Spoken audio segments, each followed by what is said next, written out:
හරි මේ විඩියෙන් කියල දෙන්න ඇතුනකුවොත් සූර්ය වන්දනාව ගැන එතකොට සූර්ය වන්දනාවෙන් තමන්ගේ මනසට තමන්ගේ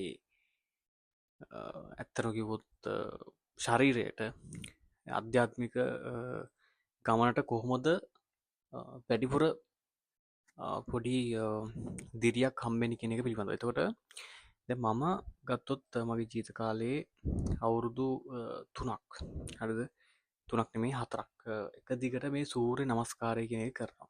හරි. එතකොට සූර්ය නමස්කාරය කියන එක ඇත්තටම කිව්වොත් මිනිස්සෙක්ගේ එදිනෙදා ජීවිතය හරිද අනිත් පැත්ත ගස්වන්න පුළුවන් දෙයක්. හරිද?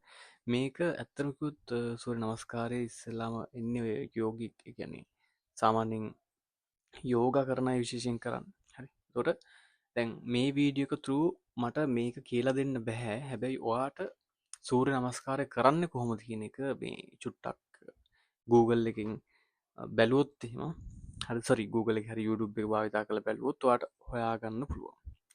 එතකොට මම මේ කියන ස්ටෙප් ටික මේ සූර්ය නමස්කාරය කරද්දී ඇත්තටම මේ සාර්ථක කරගන්න චුට්ටක් ඔයගලන් කරලා බලන්න. හරි.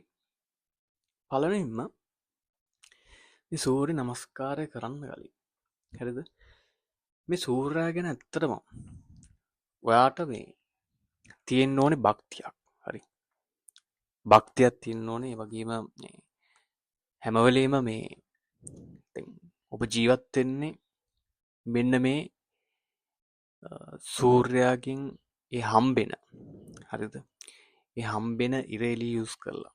හරිද? එතකොට ඔබ කන කෑම වුණත් මේ ප්‍රභා සංශ්ලේෂණයෙන්නේ ආහාර ඉපද වෙන්නේ. එතකොට ඒකටත් හේතු වෙන්නේ මේ සූර්යයා.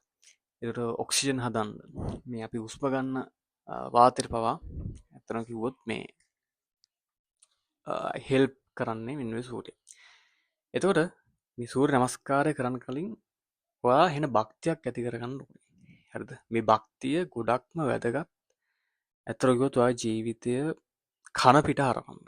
හරිද? ඒ කියන්නේ දැන් සූර්ය නමස්කාර කියන කෙනෙක්ගේ දැන් මම දන්න ඉන්නවා ඇන්ටි කෙනෙක් එයාට අවුරුදු මං හිතන්නේ 60ක් විතරදී. ඒතර අපිත් එක්ක එක ප්‍රෝග්‍රෑම්ස් වලට ඇවිල්ලා මේ දේවල් ඉගෙනගෙන. හරිද? ඔයා කියන්නේ කොන්දේ අමාරුවක් තිබ්බා වෙන දරුණු. ඒ වගේම මේ ආතරයිටිස්. හරි. තනිස්සලා අමාරුවක් තිබ්බා. ඉතින් කොහොම හරි කාලයක් යන්න මේ අමාරු වලින් හෙන්න පීඩාව වින්දා. හරි.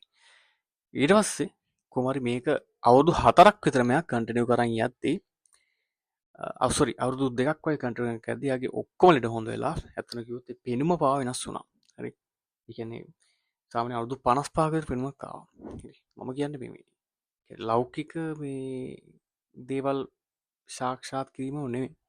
හැබැයි මේකේ අපිට කරන්න දෙයක් නෑ උනට අපේ ලෞකික ජීවිතෙත් ඒක වෙනස් වෙනවා. හරි.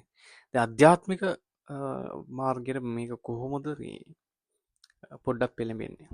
හරිද? එන්නේ ඒකත් අපි මේ චුට්ටක් ඉගෙන ගන්න ඕනේ. හරි. ඇත්තම කිව්වොත් දැන් මේ ඇක්ටිවිටි එකකින් තමන්ගේ ආතතියින් තත්ත්වයක් මොකක්ද තියෙනවා ඒවත් කියන්නේ කන්ටිනියු කරන්න ඒවත් නැති වෙලා යනවා. කියන්නේ ආතතිය වුණත් කන්ටිනියු වෙන්නේ ඒ කියන්නේ වගේ තෝට්ස් පැටර්න් එක හේතු වෙන්නේ. ඒක බාහිර ක්‍රියාකාරකම් මොනවා හරි ක්‍රියාකාරකම් නැති හින්දා. ස්ට්‍රෙස් එකක් කන්ටිනියු වෙන්නේ ඒකයි. ඒකයි ඒ කියන්නේ එක්සර්සයිස් කරන්න. ඒතකොට මේ සිතුවිලි ගැන දැනුවත් භාවයෙන් ඉන්න මේවා කියන්නේ ඒකයි. හරි. ඊට පස්සේ ඔයාට ස්ට්‍රෙස් ෆ්‍රී කියන්නේ වගේ අධ්‍යාත්මික කියන මාර්ගයටත් එන මේ පිටුහලක් වෙනවා. හරි. ඉතින් අත්‍තරම කිව්වොත් දැන් ගොඩක්ම මේ ප්‍රශ්නේ හරිද? ගොඩක්ම ප්‍රශ්නයක් වෙන්නේ දැන් මේ ජීවිතේ හරිද මේ තියෙන ස්ට්‍රෙස් එක හරියට මිනිස්සු හැන්ඩල් කරන්න දන්නේ නැති හින්දා. හරි.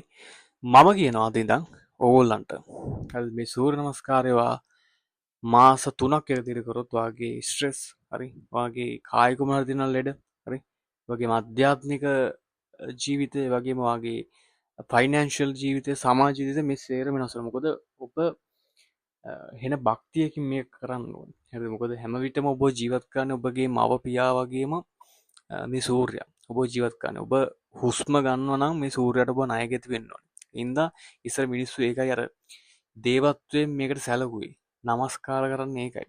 ඉතින් පුළුවන් නම් මේක කරලා බලන්න. හරිද? කරලා බලන්න.